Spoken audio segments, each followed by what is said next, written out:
Hallelujah. यकीनन आप सबको देखकर मैं नहायत खुश हूँ, क्योंकि आप सब खुदावंद के मुबारक लोग हैं, क्योंकि इससे बढ़कर और कोई बात हो नहीं सकती कि हम खुदा के हुजूर वक्त गुजारें, हम उसकी इबादत करें, और उसकी कुर्बत में जो लम्हात हम गुजारते हैं वो वक्त हमारी मदद करता है इस चर्च से बाहर जिंदगी गुजारने। हालेलुया। क्योंकि हम कलाम मुकद्दस के लिए, कलाम मुकद्दस में से एक क़यामतुल मसीह की सीरीज में है, और खासकर इस दफा हम लहू के ताल्लुक से कलाम को सीख रहे हैं। और पिछले 2 सरमन्स में हमने लहू की कुदरत, उसकी फतहमंदी अपनी जिंदगी में, लहू किस तरह से काम करता है, उसके बारे में हमने सीखा। डॉक्टर बिली ग्राहम बड़ी जवानी में थे, बड़ी यंग उम्र में थे जब उन्होंने खुदा की खिदमत का आगाज किया, और लोग ये चीज जान चुके थे कि बिली ग्राहम एक अजीम खादम बनेगा। एक उनके यूनिवर्सिटी में एक प्रोफेसर थे, वो भी यंग थे, और उन्होंने कहा बिली ग्राहम, मैं तुम्हें एक बात बताऊं, अगर तुम एक अजीम खादम और इंटरनेशनल आलमी सतह पर खादम बनना चाहते हो तो अपने कलाम में से, अपने पैगामात में से ये लहू के स्टफ को साइड पे रखना। लहू पे, सलीब पे ज्यादा कलाम ना करना अगर आप एक बहुत बड़े अजीम खादम बनना चाहते हो। तो डॉक्टर बिली ग्राहम कहते हैं वो मेरी जिंदगी का लम्हा था जब मैंने अपने आप से याद किया कि आज के बाद मेरे हर कलाम में यीशु के लहू की बात जरूर होगी। और देखिए वो एक अजीम खादम बन, वो एक, उनको पूरी सदी का खादम कहा जाता है, उनको मर्दे दुआ कहा जाता है। मैं समझती हूँ उनकी खिदमत इसलिए ज्यादा फैली, उन्होंने 11 करोड़ लोगों को यीशु मसीह से मुतारफ करवाया, और सिर्फ इसलिए क्योंकि उनके कलाम में यीशु के लहू का जिक्र होता है, क्योंकि यीशु के लहू में बचा लेने की कुदरत है, यीशु के लहू में जानों को महफूज कर लेने की कुदरत है। और ये खुदा का कलाम आज भी हमारे साथ हम कलाम होने को, कितने लोग कलाम को सुनने के लिए तैयार हैं? Hallelujah, thank you. सो हम आगाज करेंगे। अभी जो नसीम भाई ने हवाला पढ़ा इब्रानियों के नाम का, उसका 11वां बाब उसकी 4थी आयत में एक दफा फिर पढ़ूंगी। लिखा है, ईमान ही से हाबिल ने काइन से अफजल कुर्बानी खुदा के लिए गुजरानी, और उसी के सबब से उसके रास्तबाज होने की गवाही दी गई, क्योंकि खुदा ने उसकी नजरों की बाबत गवाही दी, और अगर चाहे वो मर गया है तो भी उसी के वसीला से अब तक कलाम करता है। बाइबल मुकद्दस में लिखा है हाबिल मर गया है, अगर चाहे वो मर गया है फिर भी खुदा आज भी उसके वसीला से कलाम करता है। यानी हाबिल मरता है लेकिन वो प्रीच करता है, आज भी वो कलाम को, तो उसकी कलाम की तबलीग करता है, कलाम को बयान करता है। डॉक्टर ईडन रोजर कहते हैं मैंने अपनी जिंदगी में बहुत से लोगों को बपतिस्मा दिया, और उन्होंने अपनी खिदमत के आखिरी सालों में उनकी जो कलीसिया थी वो 22,000 मेंबर पर मुश्तमिल थी। और वो कहते हैं कि मैंने बहुत से लोगों को बपतिस्मा दिया। सबसे ज्यादा उम्र का जो शख्स था वो एक अंकल चार्ली थे, और वो नहायत ईमानदार थे, उनकी बहुत छोटी हाइट थी लेकिन उनका ईमान बहुत बड़ा था। और वो कहते हैं कि जब मैंने जिस वक्त उनको बपतिस्मा दिया वो 3 गुना ज्यादा मुझसे बड़े थे। यानी अगर एड्रियन रोजर 20 साल के थे तो अंकल चार्ली 60 साल के थे। और वो कहते हैं कि उनके पास एक अपना प्लेन था, और उस जहाज के जो विंग्स थे, जो पर थे, उनके नीचे उसने बड़ा बड़ा लिखा हुआ था जीसस इज द आंसर, कि यीशु ही हर सवाल का जवाब है। फिर वो क्या करते थे, वो बड़ी बड़ी पर्चियां लेते थे, उनके ऊपर लिखते थे कि आपके तमाम सवालों का जवाब यीशु है, और वो मुख्तलिफ शहरों में जाते और वो अपने प्लेन से पर्चियां फेंका करते थे। और क्या होता था कि लोगों तक वो एक मैसेज पहुंचाते थे कि यीशु ही हमारे तमाम सवालों का जवाब है। और अंकल चार्ली ने अपनी जिंदगी में कलाम की तबलीग, लोगों तक खुदा के कलाम की सच्चाइयों को पहुंचाया। लेकिन इंडियन रोजर कहते हैं दिलचस्प बात यह है कि उन्होंने मरने के बाद भी तबलीग की। वो कहते हैं जब वो मरने वाले थे तो उन्होंने अपने बेटे से कहा कि तुमने मेरे जनाजे की बिल्कुल भी फिक्र नहीं करनी। क्यों? क्योंकि जब मैं मर जाऊंगा तो ये मेरे बैग में एक टेप रिकॉर्डर है और एक कैसेट है, आप इसको प्ले करिएगा तो खुद जो भी मैंने लोगों से बात करनी है वो मैं कर लूंगा, आपने कुछ भी नहीं करना। सो एक दिन आया अंकल चार्ली वफात पा गए, उनके बेटे ने, सब लोग जब इकट्ठे हुए और जब जनाजे का वक्त हुआ तो उनके बेटे ने वो रिकॉर्डर ऑन किया और टेप में से आवाज आई, हेलो एवरीवन। मुझे पता है आप सब मेरे मरने पर गमगीन जरूर होंगे, लेकिन मैं आपको एक खुशखबरी बताऊं, मैं आसमान पर बहुत खुश हूँ। कहते मैं आपको ये खुशखबरी बताना चाहता हूँ कि मैं अपने असली मकाम तक पहुंच चुका हूँ। तो मैं आपसे ये दरख्वास्त करूंगा, बजाय रोने धोने के आप सब भी मेरे पास आने की तैयारी करें। और वो कहते हैं वो मुर्दा था, लेकिन मैंने अपनी जिंदगी में पहला शख्स देखा जो मुर्दा था लेकिन कलाम की तबलीग कर रहा था, प्रीच कर रहा था लोगों को। और ना सिर्फ अंकल चार्ली बल्कि हाबिल के बारे में खुदावंद का जिंदा पाक कलाम फरमाता है, अगर चाहे वो मर गया है फिर भी खुदा उसके वसीला से आज भी लोगों के साथ कलाम करता है। यकीनन हाबिल के वसीला से खुदा आज गुड लाइफ चर्च के साथ भी हम कलाम होगा। आमीन।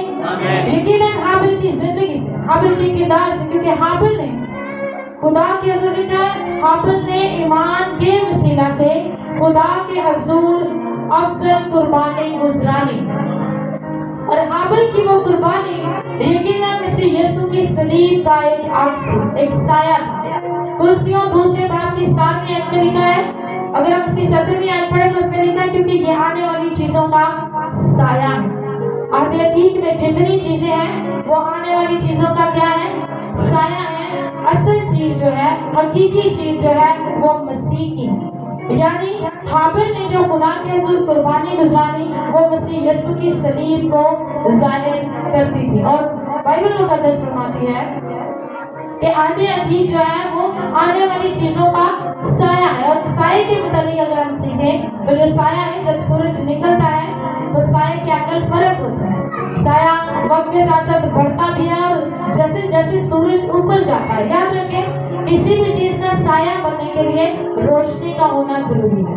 और रोशनी के साथ साथ जिस चीज का साया बना है उस चीज का, उस ऑब्जेक्ट का होना भी जरूरी है। और वो रोशनी जो किसी चीज के साये को हमारे पास लेकर आती है, जो एक खास साये को, एक खास अक्स को, एक खास तस्वीर को हमारे सामने पेश करती है, वो आधे अतीत है। और वो ऑब्जेक्ट, वो चीज जिसकी रोशनी, जिसका साया आज हम अपनी जिंदगियों में एक हकीकी तरह से देखते हैं, वो यीशु मसीह। आधे अतीत एक रोशनी है जो मुकम्मल तौर पर यीशु मसीह की जात पर पड़ती है और उसका साया हमें आधे अतीत में वाज़िह नजर आता है। लेकिन वो लम्हा जब सूरज बढ़ता निकलता है, सूरज बिल्कुल टॉप पर होता है, उस वक्त हमें साया नजर नहीं आता बल्कि ऑब्जेक्ट खुद सही नजर आता है। और वो लम्हा जब यीशु मसीह सलीब पर, कहे कलवरी पर अपनी जान दे रहे थे, जब लटके हुए थे, उस वक्त सूरज टॉप पर था। उस वक्त हमें कोई साया नहीं बल्कि चीजें वाज़िह हो गई कि वो तमाम चीजें जो आधे अतीत में हमने सुनी थी, देखी थी, वो सारी की सारी वाज़िह हुई। और आज वो तस्वीर मसीह यीशु की तरह हमारे सामने क्लियर। सुबह कलवरी पर जिस चीज का अक्स हम देख रहे थे, कोई कलवरी पर वो तस्वीर हमें वाज़िह हुई। पुराने अहदनामे में जितनी तस्वीरें हमें धुंधली थी वो कोई कलवरी पर वाज़िह होती हुई नजर आती है। अब हाबिल मैंने कहा मुर्दा है, लेकिन वो खुदा का कलाम बयान करता है। और कितना वाज़िह है कि जब जितनी चीजें पुराने अहदनामे में है वो यीशु मसीह का साया है, यीशु मसीह का शेडो है, यीशु मसीह का अक्स है। बाइबल मुकद्दस में पुराने अहदनामे में बहुत से किरदार हैं जो यीशु मसीह की तस्वीर को पेश करते हैं। जैसे हमने यूसुफ के किरदार में देखा, हमने बॉयज के किरदार में देखा, हम अगर आने वाले दिनों में हम यशुआ के किरदार में भी यीशु की तस्वीर को देखेंगे और इसहाक के किरदार में भी हमें यीशु की तस्वीर नजर आएगी। मैंने कहा पुराना अहदनामा मुकम्मल तौर पर यीशु मसीह के अक्स को बयान करता है। अभी जो हमने हवाला पढ़ा, कलाम मुकद्दस में लिखा कि हाबिल ने ईमान के वसीला से कायन से अफजल कुर्बानी पेश की। और अगर हम इस वाक्य की तरफ जाएं तो ये वाक्य हमें पैदाइश की किताब 4 बाब में मिलता है। जब हमें पता चलता है कि आदम और हवा के 2 बेटे हुए, एक का नाम हाबिल था, एक का नाम कायन था। कितने लोगों ने ये बात सुनी है कि आदम और हवा के 2 बेटे थे, हाबिल और कायन? हालेलुया। अब उनके 2 बेटे हैं, एक जो है हाबिल है, दूसरा जो है वो कायन है। जो कायन है वो किसान है और जो हाबिल है वो चरवाहा है। बाइबल मुकद्दस में ये दर्ज है, आप जरूर 4वां बाब जाकर डिटेल में पढ़िएगा। अब اب یہ دونوں کچھ لکھا کہ کچھ وقت کے بعد یہ خدا کے حضور ہدیے لے کر آتے ہیں. دونوں بیٹے کیا کرتے ہیں؟ خدا کے حضور کیا لے کر آتے ہیں؟ ہدیے لے کر آتے ہیں. حابل کے بارے میں لکھا کہ وہ اپنے جانوروں میں سے کچھ پہلوٹوں کی قربانی اور ان کی چربی خدا کے حضور لے کر آیا. اور حابل کے بارے میں لکھا وہ اپنے کھیت کا کچھ پھل جو ہے وہ خدا کے حضور لے کر آیا. پھل اور سبزیاں خدا کے حضور ہدیہ کے طور پر لے کر آیا. اور کلام مقدس میں لکھا ہے خدا نے حابل کو اور اس کے ہدیے کو قبول کیا اور قائن کو اس کے ہدیے کو قبول نہ کیا. دو اشخاص ہیں, دو ہدیے ہیں, لیکن واضح ہے کہ خدا نے ایک کے ہدیے کو قبول کیا اور ایک کے ہدیے کو قبول نہیں کیا. کیا متضاد ہوگا ان دونوں کے ہدیہ میں؟ کیا فرق ہوگا ان دونوں کے رویوں میں؟ کیا فرق ہوگا ان دونوں کے وہاں تک آنے میں کہ خدا نے ایک کو اور اس کے ہدیے کو قبول کیا اور دوسرے کو اور اس کے ہدیے کو قبول نہیں کیا؟ میں نے کہا آدم اور حوا کے دو بیٹے ہیں, حابل اور قائن, اور وہ خدا کے حضور ہدیہ جات لے کر آتے ہیں. اور عبرانیوں کا مصنف کے بعد واضح کرتا ہے 11ویں باب میں خاص کر کہ ایمان کے وسیلے سے عبادت کیسے کی جاتی ہے. اور ہم سیکھ چکے ہیں کہ ہم خدا کے حضور جو دعائیں بھی دیتے ہیں, ہم خدا کے حضور جو ہدیہ جات دیتے ہیں, ہم خدا کے گھر کے لیے جو بھی کام کاج کرتے ہیں وہ ہماری عبادت ہے. وہ کیا ہے؟ ہماری کیا ہے؟ تھوڑا لاؤڈلی بولیے گا. وہ کیا ہے؟ ہماری عبادت ہے. ہم ہدیہ دیتے ہیں, یہ عبادت ہے. ہم اپنی دعائیں بھی دیتے ہیں, یہ خدا کے حضور کیا ہے؟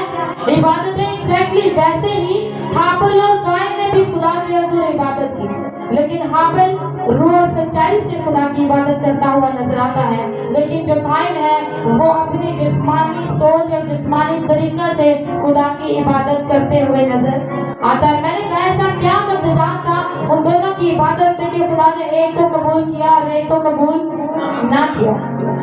میں ایک چیز آپ کو واضح کر دوں, دنیا میں جتنے بھی مذاہب ہیں خدا کے نزدیک وہ برابر نہیں ہیں. ہم اگر ریشنل ہوں اور ہم سوچیں کہ اکثر لوگ کہتے ہیں کوئی بات نہیں, ہر کوئی اپنے اپنے طریقے سے آ تو خدا کے پاس ہی رہا ہے نا, کوئی بات نہیں, کوئی اس طریقے سے آ رہا ہے, کوئی اس طریقے سے, لیکن آپ تو خدا کے پاس ہی رہا ہے. تو میں آپ کو بتا دوں یہ خیال غلط ہے, کیونکہ خدا کے پاس جانے کا ایک ہی راستہ اور وہ یسوع ہے. میں نہیں کہتی, کلام مقدس کہتا ہے, یسوع مسیح کہتے ہیں راہ حق اور زندگی میں ہوں, کوئی میرے وسیلہ کے بغیر باپ کے پاس نہیں آتا. ایک ہی وسیلہ ہے, ایک ہی راستہ ہے. میں یہ ہرگز نہیں کہہ رہی کہ ہم دوسرے مذاہب پر انگلی اٹھائیں یا ان کو نازش کریں یا ان کو کرٹیسائز کریں یا کسی کے ایمان کو ٹھیس پہنچائیں, لیکن میں یہ ضرور کہہ رہی ہوں کہ ہمیں اپنے ایمان پر پختہ رہنے کی ضرورت ہے. ہم اقلیتیں ہیں, ہم ایسے ممالک میں رہتے ہیں, ہم ایسے کنٹریز میں رہتے ہیں جتنے بھی مسیحی ہیں وہ غیر مسیحیوں میں زیادہ تر رہتے ہیں, اور اگر غیر مسیحیوں میں رہتے ہیں تو ہمیں اپنے ایمان پر قائم رہنا کتنا ضروری ہے. ہمیں کسی کے مذہب کو غلط نہیں کہنا, ہمیں اپنے مذہب کو ٹھیک ثابت کرنا. ایک خاتون سے ایک شخص نے, غیر مسیحی شخص نے پوچھا آپ کہتے ہیں کہ یسوع خدا کا بیٹا ہے, کیا یہ بات سچ ہے؟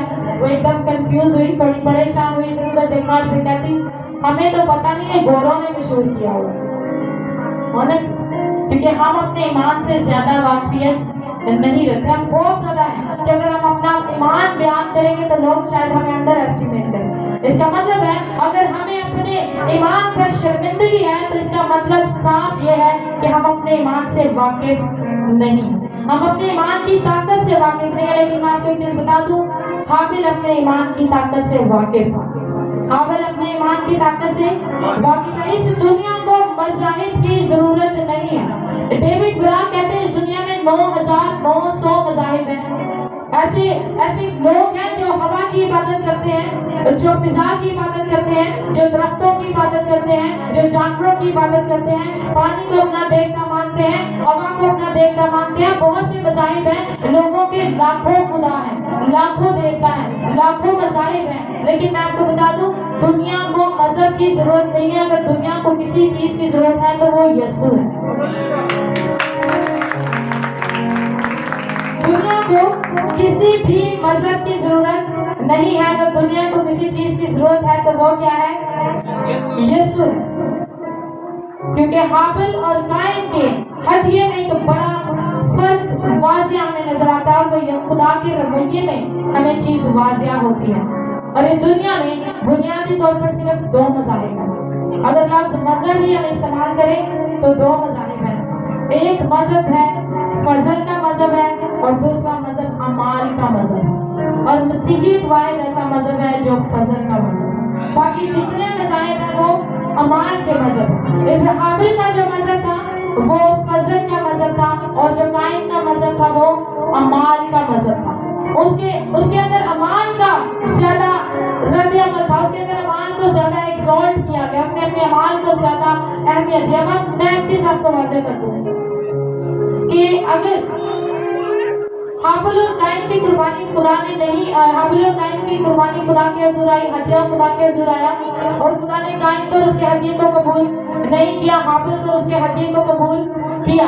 इसमें एक बड़ा तज़ाद है, खास तज़ाद है, जिसको हमें आज समझना बहुत जरूरी है, क्योंकि यही प्रॉब्लम आज मसीहियों के साथ भी। मैं आपको एक बात बता दूं, हमारी निजात क्रिसमस के मौका पर चलने में बड़े यीशु के उस बच्चे के साथ नहीं है, बल्कि हमारी निजात सलीब पर लटके यीशु के साथ जुड़ी है। अब अगर आप हम में से कोई ये सवाल करे कि इसका मतलब है क्रिसमस हमारे लिए अहम नहीं है, नहीं, यकीनन यीशु का पैदा होना हमारे लिए बड़ा अहम है, लेकिन यीशु इसलिए पैदा हुए क्योंकि उन्होंने सलीब पर जान दे दी थी। एक छोटा प्लॉट था जो एक बड़े प्लॉट की तरफ हमें लेकर जा रहा था, एक छोटा अमल था जो एक बड़ी कुर्बानी की तरफ लेकर जा रहा था। लोग क्रिसमस के यीशु को बहुत पसंद करते हैं क्योंकि सेलिब्रेशन होती है, खुशियाँ होती हैं, नजी पैदा हुआ है, यीशु पैदा हुआ है। बहुत से लोग हैं जो सलीब पर बात करना नहीं चाहते, जो लहू के बारे में बात करना नहीं चाहते, लेकिन मैं आपको बता दूं हमारी हकीकी खलासी, हमारी हकीकी निजात सलीब से जुड़ी हुई है, और हमारी निजात का ताल्लुक भी सलीब पर उस बहाए हुए लहू के साथ है। क्रिसमस के मौका पर बताया जाता है कि जो सांता क्लॉज है, जितने बच्चे अच्छे हैं, जो माँ बाप के फरमाबरदार हैं, जो बड़े अच्छे हैं, जो नेकी करते हैं, सांता क्लॉज उन बच्चों को गिफ्ट देता है। लेकिन आपको पता है सलीब पर लटका यीशु क्या कहता है? सलीब पर लटका यीशु कहता है मैं गुनहगारों को निजात देने के लिए। और सलीब का पैगाम बुरे लोगों के लिए खुशखबरी। सलीब के पैगाम को, सलीब की निजात को हासिल करने के लिए आपको बहुत अच्छा होने की जरूरत नहीं, आपको बहुत ज्यादा नेक होने की जरूरत नहीं है। सिर्फ यीशु का पाक लहू है जो हमें रास्त बाज ठहराता है। हालेलुया। और ये बात हमें पता होना नहायत जरूरी है। अब देखिए, काइन खुदा के हुज़ूर जो हदिया लेकर आया वो एक बड़ी खास और बड़ी अहम चीज थी, और ये थी कि वो अपने खेत का फल और सब्जियां खुदा के हुज़ूर लेकर आया। लेकिन जब खुदा ने आदम को सजा दी तो खुदा ने कहा जमीन तेरे सबब से लांघती हुई, जमीन तेरे सबब से क्या हुई? लांघती हुई तेरे लिए ऊंट कटारे उगाएगी, और तू अपने मुंह के पसीने की मेहनत खाएगा। तो अपने मुंह के पसीने की, अपने हाथ की मेहनत से, मुशक्कत से जो कमाएगा वही तू खाएगा। अब जब हाबिल किसान था तो यकीनन जो उसने खेत में काम किया होगा, मेहनत से, मुशक्कत से, पसीना बहाकर, और वो जो फल खुदा के हुज़ूर लाया होगा, वो सोच रहा होगा ये सबसे बेहतरीन हदिया है। When I was kid, मैं छोटी थी, और जब हाबिल और काइन पर कभी भी कलाम सुना तो मैं सोचती थी कि यकीनन काइन जब गले सड़े फल लाया होगा इसलिए खुदा को पसंद नहीं आया। लेकिन मेरे से ऐसा नहीं, यकीनन हाबिल बड़े खूबसूरत, बड़े अच्छे और बेहतर हालत में फल और सब्जियां लाया होगा। लेकिन फिर खुदा ने कबूल क्यों नहीं किया? क्योंकि हाबिल के हदिये में उसका जाती काम शामिल था, हाबिल के हदिये में उसकी अपनी मुशक्कत शामिल थी। काइन के हदिये में उसकी अपनी मुशक्कत, उसकी अपनी एफर्ट्स, उसकी अपनी मेहनत शामिल, उसकी अकल थी। हम में से, हम जितने भी लोग यहाँ पर बैठे हैं, अगर हम ऐसा सोचें कि हम अपने अमाल से, अपनी नेकियों से, अपनी की हुई रास्तबाजी से खुदा को पसंद आए, तो हम बहुत गलत सोचते हैं, क्योंकि हमारी रास्तबाजी कतई खुदा के हुज़ूर मुकाबिल खड़ी हो नहीं सकती। हम इस काबिल नहीं है कि हम अपने अमाल का नजराना खुदा के हुज़ूर पेश कर सकें, क्योंकि अगर हम खुदा को पसंद आ सकते हैं तो वो एक ही चीज़ है, और वो क्या है? ایمان ہے. کلام مقدس فرماتا ہے ایمان کے بغیر خدا کو پسند آنا ناممکن ہے. اسی لیے عبرانیوں کا مصنف لکھتا ہے کہ ایمان کے وسیلہ سے حابل نے قائن سے افضل قربانی خدا کے حضور پیش کی. تو کیا ایمان تھا حابل کا؟ حابل کا قربانی خدا کے حضور پیش کرنے کا یہ ایمان تھا کہ یہ جو قربانی ہے یہ اس عظیم قربانی کی تصویر ہے جو ایک دن خدا باپ پوری دنیا کے لیے پیش کرے گا. ہاللیلویا. لیکن قائن نے اپنی ذات اور اپنے اعمال سے خدا کو خوش کرنے کی کوشش کی. قائن نے اپنے طریقے سے خدا کو سیٹسفائی کرنے کی کوشش کی, خدا کو انسپائر. اور یہودا 11ویں آیت میں فرماتے ہیں ان پر افسوس کیونکہ وہ قائن کی راہ چلے. قائن کی راہ کیوں چلے؟ کیونکہ قائن کا طریقہ تھا کہ میں اپنے اعمال سے خدا کو خوش کروں. اس کی انٹینشن یہ تھی کہ میں اپنے طریقے سے خدا کو خوش کروں. لیکن کلام مقدس فرماتا ہے خون بہائے بغیر خلاصی نہیں ہے. ہم خدا کو, وہ جیسے اس بچی سے ٹیچر نے پوچھا کہ کیا کام ہے خدا نہیں کر سکتا, تو اس نے کہا جب یسوع کا لہو مجھ پر ہو تو خدا میرے گناہوں کو دیکھ نہیں سکتا. اپنے اعمال سے اپنے گناہوں کو چھپا نہیں سکتے. یہ واحد یسوع کا لہو ہے جو ہمارے گناہوں کو خدا کے حضور سے چھپانے کی قدرت رکھتا ہے. ہاللیلویا. اب یہودا فرماتے ہیں کہ افسوس ان پر کیونکہ وہ قائن کی راہ چلے, کیونکہ قائن اپنے اعمال سے خدا کو خوش کرنا چاہتا تھا. وہ خدا کے حضور وہ ہدیہ لایا جو اس نے اپنی محنت سے جمع کیا تھا, اپنی مشقت سے جمع کیا تھا. لیکن خدا اس تصور کو اس طرح سے قبول نہیں کرتا تھا. کیوں؟ کیونکہ خدا چاہتا ہے کہ کوئی بھی انسان اپنی راست بازی سے خدا کے حضور پسند نہیں کیا جا سکتا. ہمیں خدا کی اس عظیم منصوبے کی انڈرسٹینڈنگ ہونا بہت زیادہ ضروری تھا تاکہ ہم جانیں کہ خدا کے آپ کو ایک شخص ہے مثال کے طور پر کہ میرا اپنا مذہب ہے, میرا ایک اپنا لیونگ سٹائل ہے, میں اپنے طریقے سے رہوں گا. تو میں آپ کو بتاؤں قائن بھی ایسے سوچتا ہوں. قائن کے دل میں بھی یہی کیا تھا کہ میرا اپنا ہی مذہب ہے. اگر کوئی شخص کہ میں مذہب کی ان باتوں کو مانوں گا جو مجھے سوٹ کرتی ہیں, جو مجھے اچھی لگتی ہیں, جو مجھے آسان لگتی ہیں, تو قائن بھی ایسا ہی سوچتا تھا کہ میں مذہب کی اپنے ایمان کی ان چیزوں کو مانوں گا جو مجھے سوٹ کرتی ہیں یا جو مجھے اچھی لگتی ہیں.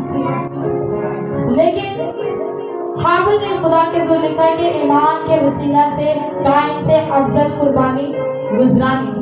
اور ایمان کے وسیلہ سے کیوں افضل قربانی گزرانی؟ کیونکہ جب اس نے اپنے پہلوٹے لیے, اپنے جانوروں میں سے کچھ پہلوٹے لیے, ان کو قربان کیا, ان کا لہو بہایا, ان کی قربانی, اور اس چربی کو جب خدا کے حضور لے کے آیا تو خدا کے حضور ایک تصویر واضح ہوئی جس سے حابل نے خدا کو یہ ثابت کیا کہ اے خدا میں جانتا ہوں کہ انسانیت کے کفارہ کے لیے تو ایک بے عیب برا ذبح کرے گا. ہاللیلویا. حابل کی قربانی یسوع مسیح کی صلیب کی تصویر پیش کرتی ہے. قائن جو خدا کے حضور ہدیہ لے کر آیا وہ تہذیب کو ظاہر کرتا ہے. جو ہدیہ قائن خدا کے حضور لایا وہ تہذیب کو ظاہر کرتا ہے, لیکن جو ہدیہ حابل خدا کے حضور لایا وہ صلیب کو ظاہر کرتا ہے. ہاللیلویا. اس صلیب کی تصویر کو حابل نے پیش کیا. میں نے کہا کہ اس دنیا کو مذہب کی نہیں, اس دنیا کو یسوع کی ضرورت ہے. کیوں؟ کیونکہ جو مذہب ہے, اب مذہب کیا ہے؟ مذہب ہے ایک گنہگار شخص یا گنہگار لوگ خدا کے لیے جو کچھ بھی کریں وہ مذہب ہے. لوگ یعنی دنیا میں جتنے بھی لوگ رہتے ہیں وہ خدا کو خوش کرنے کے لیے یا خدا کے قریب جانے کے لیے جو کچھ کرتے ہیں وہ کیا ہے؟ مذہب ہے. لیکن جو فضل ہے, فضل مذہب سے بالکل الٹا ہے, اور وہ یہ ہے کہ خدا نے گنہگار لوگوں کے لیے کیا کچھ کیا ہے. گنہگار خدا کے لیے نہیں بلکہ خدا گنہگاروں کے لیے کیا کچھ کرتا ہے. اور یقیناً وہ ایک بہت بڑا کفارہ ہے, وہ قربانی ہے جو خدا نے میرے اور آپ کے لیے اپنے اکلوتے بیٹے کو قربان کر کے دیا. ایک اور سوال اٹھتا ہے کہ حابل کو کیسے پتا چلا کہ خدا کو قربانی زیادہ پسند ہے؟ حابل کو کیسے پتا چلا کہ خدا قربانی کے وسیلہ سے دنیا کو بچانا چاہتا ہے؟ لیکن جب آدم اور حوا نے گناہ کیا, और देखा उन्होंने अपने आप को पत्तों से ढांपने की कोशिश की, लेकिन खुदा ने उनके बदन को ढांपने के लिए उनको चमड़े के कुर्ते बना के दिए। और बाइबल स्कॉलर्स कहते हैं सबसे पहली कुर्बानी वहीं पर हुई थी, जब बर्रे का एक निशान था कि एक बेऐब बर्रा हमारे गुनाहों के कफारे के लिए, हमारे गुनाहों को ढांपने के लिए कुर्बान किया जाएगा। और यकीनन ये साफ सिनेरियो, ये सारी बातचीत आदम और हवा ने हाबिल और काइन के साथ शेयर की होगी, अपने बेटों को बताया होगा कि हम जब बाग़ के अंदर थे तो हमने ये मिस्टेक की, इस तरह हुआ, और खुदा ने एक जानवर को हमारे लिए कुर्बान किया और फिर उसके चमड़े के कुर्ते खुदा ने हमें पहनाए। और यकीनन अगर हाबिल इतने बड़े भेद को पा गया तो उसके पीछे उसका ईमान था। उसका क्या था? ईमान था। आज भी अगर हम यीशु की सलीब को देखकर नजात का तजर्बा करते हैं तो वह सिर्फ क्या है? ईमान है। ईमान के वसीला से खुदा के हुजूर रास्त बाज ठहरते हैं। हाबिल ने उस चीज को कबूल किया। और आपको पता है यीशु मसीह लूका की इंजील में, मुकद्दस लूका की इंजील अगर हम देखें, यीशु मसीह ने हाबिल को नबियों में शामिल किया। कितने लोग जानते हैं इस बात को? मैंने ये पहली दफा बात स्टडी की कि खुदा ने हाबिल को नबियों में शामिल किया। मैं हवाला आपके साथ पढ़ना चाहूंगी, मुकद्दस लूका की इंजील 11वां बाब 49 से 51 आए। इसलिए खुदा के हिकमत ने कहा कि मैं नबियों और रसूलों को उनके पास भेजूंगी, वो उनमें से बाज को कत्ल करेंगे और बाज को सताएंगे, ताकि सब नबियों के खून की जो बिनायालम से बहाया गया ज़माना के लोगों से बाज की जाए। अब यीशु मसीह हाबिल का जिक्र करते हैं और कहते हैं हाबिल के खून से लेकर उस जकरिया के खून तक जो कुर्बान का और मुकद्दस के बीच में हलाक हुआ। हाबिल से लेकर जकरिया तक यीशु मसीह इस बात को वाज़ह करते हैं कि नबियों को भेजा गया। इसका मतलब है हाबिल ने प्रोफेसी की, हाबिल ने नबूवत की। जब खुदा के हुजूर कुर्बानी का गोश्त लाया, कुर्बानी की चर्बी लाया, जब खुदा के हुजूर ने पहलोठों की कुर्बानी की तो उसने नबूवती अमल किया और खुदा को एक खास तस्वीर का इज़हार दिया कि बाप एक दिन तो अपने इकलौते बेटे को कुर्बान करेगा। हाबिल एक बड़ी अजीम तस्वीर खुदा के हुजूर पेश कर, इसीलिए उसको मैंने कहा कि नबियों में काम किया, किसने नबूवत की। अब देखिए आदम और हवा के दो बेटे हैं और दोनों ही एक दूसरे से बहुत फर्क है। एक किसान है और एक चरवाहा है, एक गैर ईमानदार है और एक ईमानदार है, एक कातिल है और एक मकतूल है, एक यीशु के लहू की कुर्बानी को कबूल नहीं करना चाहता और एक यीशु के लहू की कुर्बानी को कबूल करता है। और बाइबल मुकद्दस फरमाती है अगर चाहे वो मर गया है फिर भी आज भी खुदा उसके वसीला से लोगों के साथ हम कलाम होता है। ये हाबिल का ईमान था कि आज भी वो मुर्दा होने के बावजूद मुझे और आपको एक कलाम की तबलीग दे रहा है कि मेरे और आपके लिए सबसे बेहतरीन हदिया क्या है कि हम यीशु की कुर्बानी को समझते हैं। हालेलुया।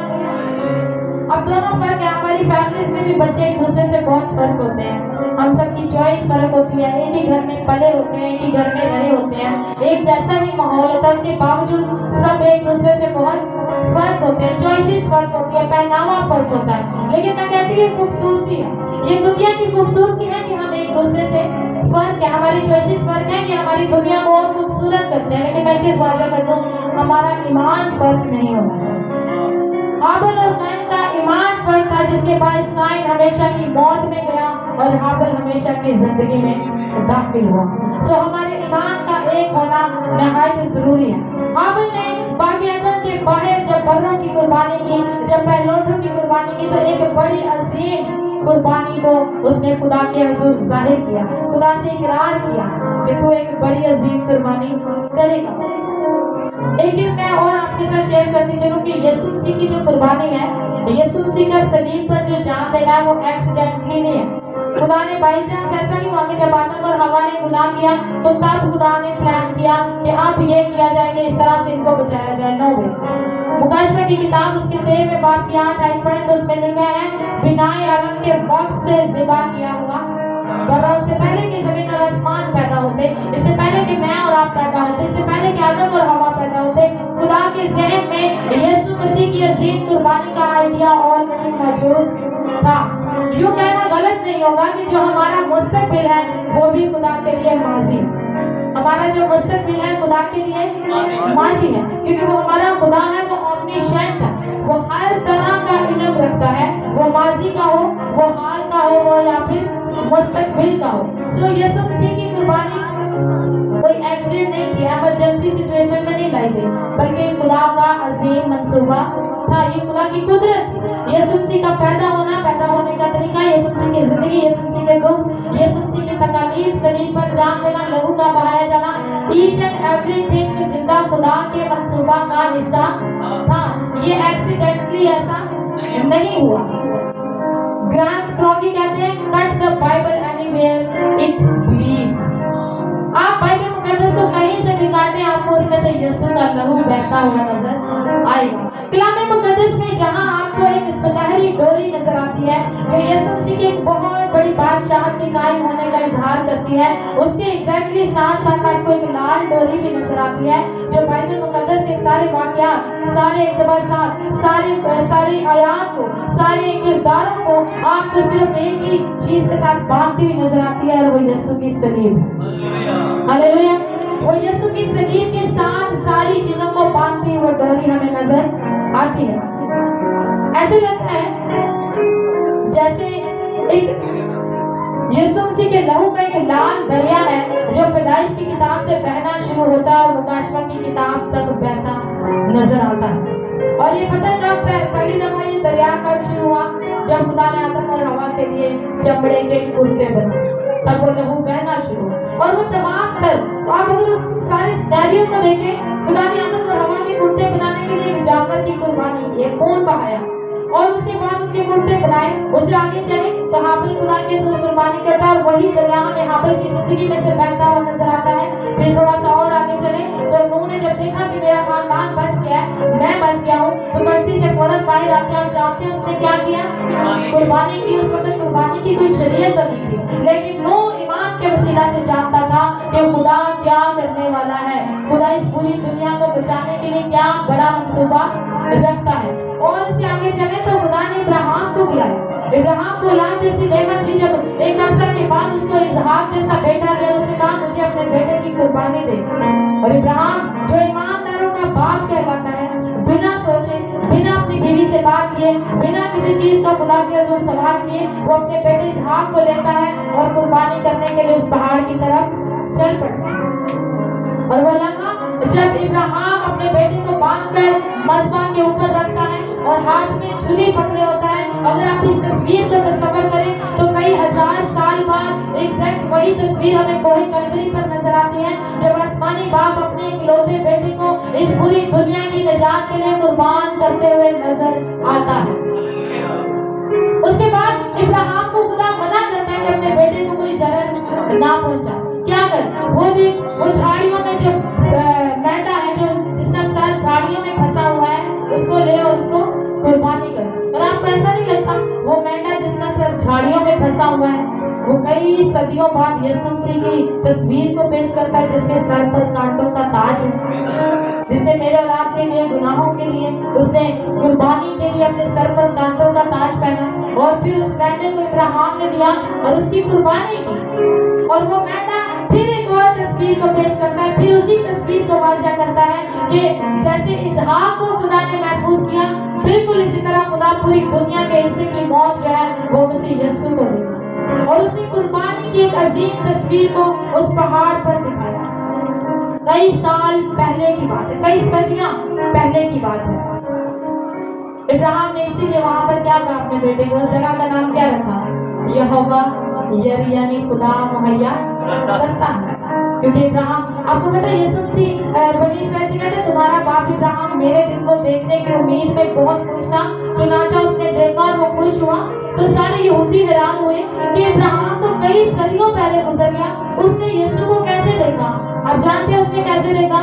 उस खास पहाड़ पर जब अपने बेटे को कुर्बान करने के लिए गया और खुदा ने एकदम से मेंढा मुहैया किया, तो इब्राहिम इस खुशी को, इस बड़े मंसूबा को कबूल ईमान के वसीला से कर चुका था कि आसमानी बाप पूरी दुनिया को बचाने के लिए एक बेहतरीन मंसूबा रखता है। और उस दिन को जो कोई कलवरी पे होना था, हजारों साल पहले इब्राहिम ने उस पहाड़ पर देख लिया। आपको पता, बाइबल स्कॉलर्स बताते हैं, हिस्टोरियंस बताते हैं कि वो कोहे कलवरी जहाँ पर यीशु मसीह को सलीब दिया गया, एग्जैक्टली वही पहाड़ है जहाँ पर इब्राहिम ने कुर्बानी की थी, जहाँ पर इब्राहिम अपने बेटे इसहाक को लेकर। आपको नहीं लगता कि खुदा कितनी खूबसूरती से तस्वीर कशी करता हुआ नजर आता है? खुदा कितनी खूबसूरती से हमारी कंफ्यूजन को दूर करते हुए नजर आता है कि कभी भी पुराने अहदनामे में कुछ भी उलझन नहीं थी, कभी भी कोई ऐसी चीज नहीं थी जो समझ नहीं आ रही थी।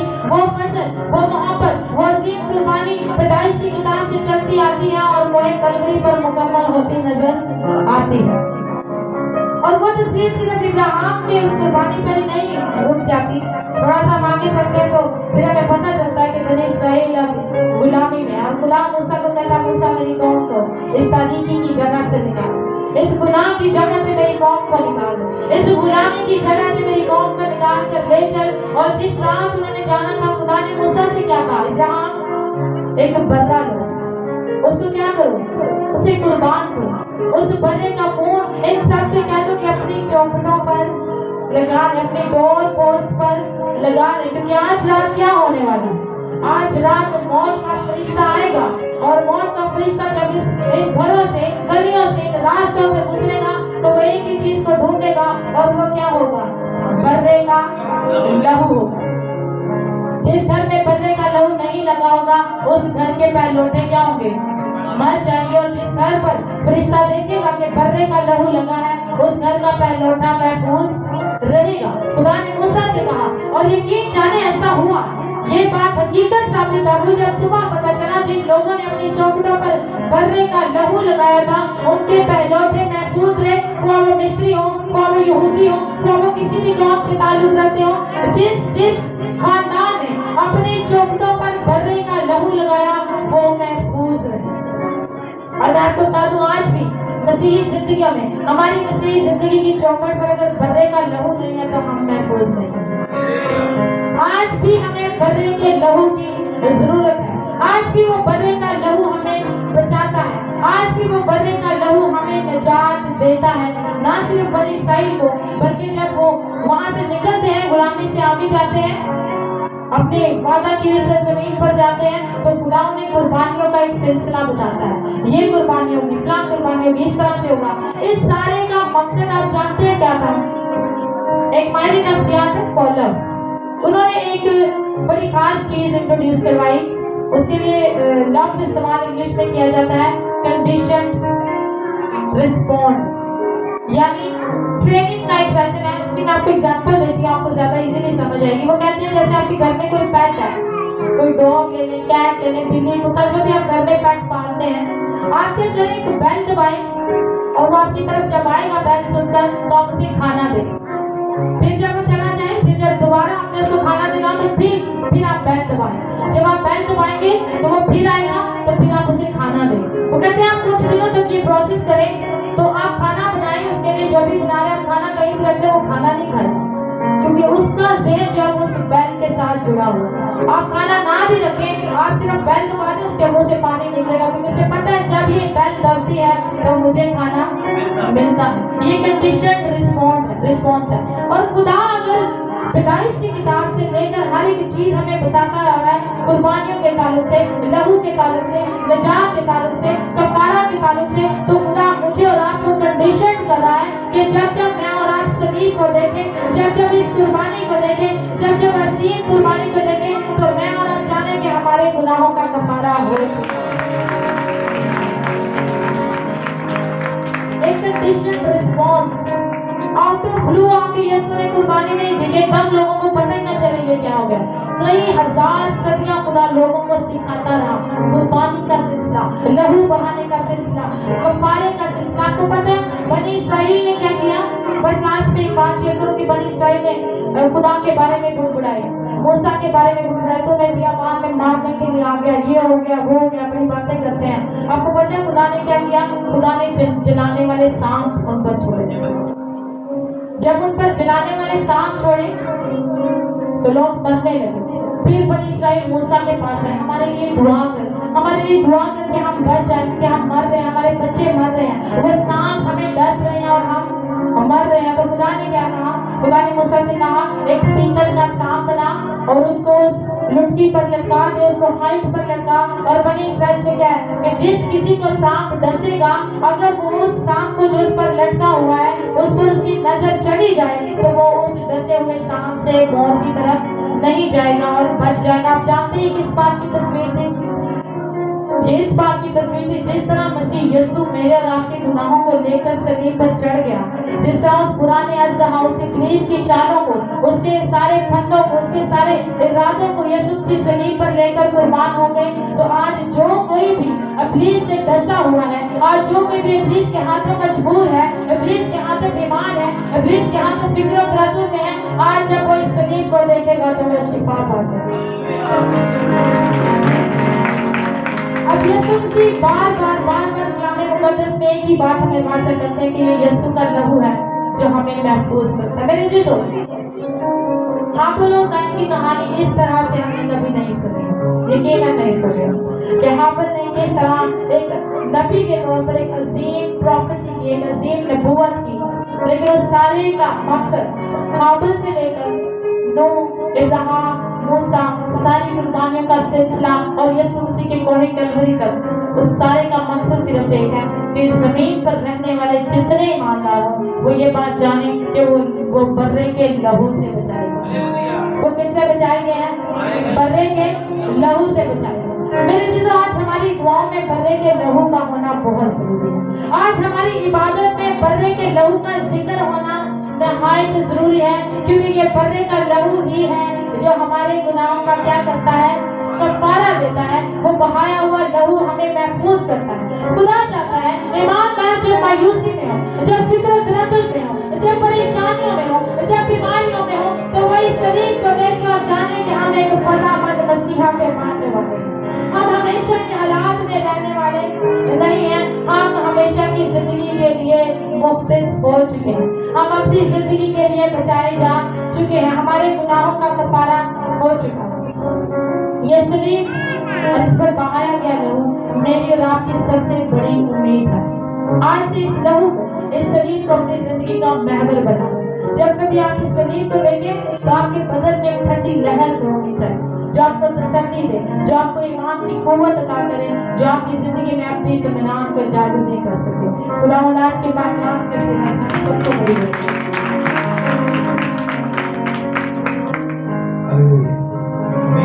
जोरदार तालियां बजाइए इस खूबसूरत कलाम के लिए, नहायत ही बबरकत कलाम और हमारे लिए बिल्कुल ही नया कलाम और हमारी जिंदगियों को यीशु के करीब ले जाने वाला कलाम। हम खुदा के नहायत शुक्रगुजार हैं और अपने सर को झुकाएंगे, अपनी आंखों को बंद करेंगे। हमारे दरमियान सिस्टर तानिया है, उनसे दरख्वास्त है कि खुदा के मज़बा बनाएंगी और आज के कलाम की शुक्रगुजारी के लिए दुआ में रहनुमाई करेंगे। हम सब अपनी आंखों को बंद करेंगे, अपने सर को झुकाएंगे और उसका शुक्र अदा करेंगे कि उसने हमें इतना खूबसूरत कलाम मिट्टी के सीरा से तक पहुंचाया। हालेलुया, शुक्रिया हो आई खुदावंद, ऐ हमारे रब, तेरा नाम सारी जमीन पर कैसा बज़ुर्ग है। जमीन आसमान तेरे जलाल से मामूर है और फिजा तेरी दस्तकारी को बयान करती है। आए आसमान बाप की मुबारक और चाहो जलाल का बादशाह, तुझे लश्करों का रब, तुझे अजीब बशीर खुदाई कदूस, तेरा शुक्र अदा करते हैं। आसमान बाप तुझे भला, तेरी शक्ति करती है और तेरी वफादारी कुछ करती। आसमान बाप तेरा शुक्र अदा करते हैं तेरी मौजूदगी के लिए, क्योंकि आसमान बाप बेशक तो आज यहाँ पर मौजूद है। तेरा शुक्र अदा करते हैं तेरे बेटा के लिए, हमारे यीशु मसीह के लिए। आसमान बाप कफारा के लिए,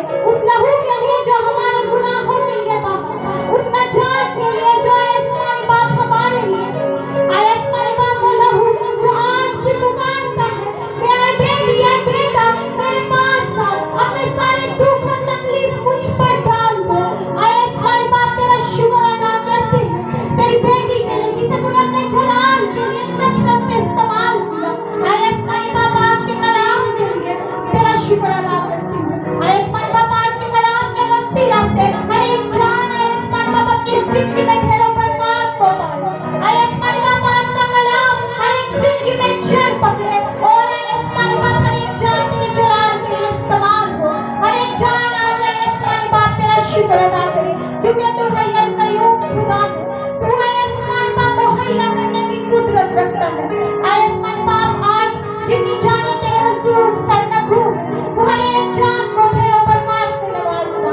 ये सब कुछ के तेरे बेटा अपने यीशु मसीह के नाम से मांग लेते सो पा लेते हैं, आमीन। आमीन।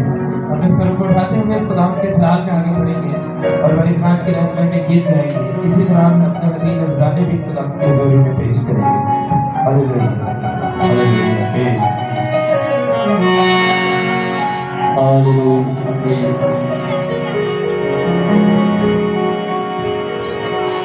खुदा के बने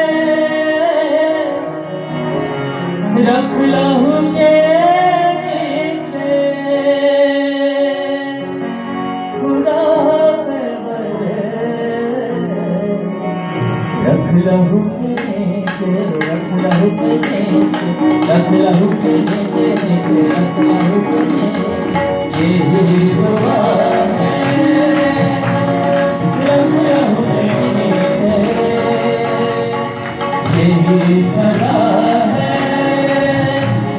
रख लहू के नीचे, खुदा के बने रख लहू के नीचे, खुदा के बने रख लहू के नीचे, रख लहू के नीचे, रख लहू के नीचे, लहू के नीचे नीचे, मसीह के नीचे नीचे, पवित्र आत्मा के साथ मसीह के नीचे नीचे, यही है आशा अपनी, मसीह का चेहरा देखो, मोहब्बत से बड़ा हो, प्यार का बड़ा देखो, खुदा के बने रख लहू के नीचे, रख लहू के नीचे, रख लहू के नीचे नीचे, रख लहू के नीचे। सब अपने हाथों को इस्तेमाल करेंगे।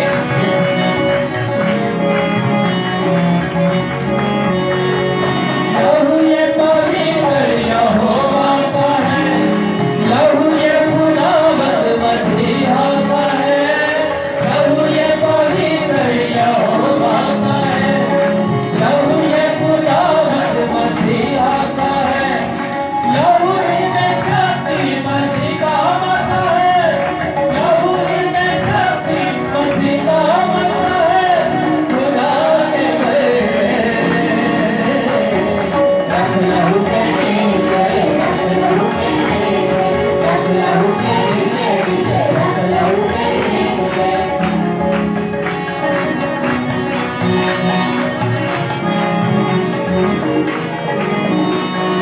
लहू ही गुनाहों को देता मिटा, लहू ही बीमारों को देता शिफा, लहू ही गुनाहों को देता मिटा, लहू ही बीमारों को देता शिफा, लहू ही यहोवा से देता मिला, लहू ही यहोवा से देता मिला, खुदा के बने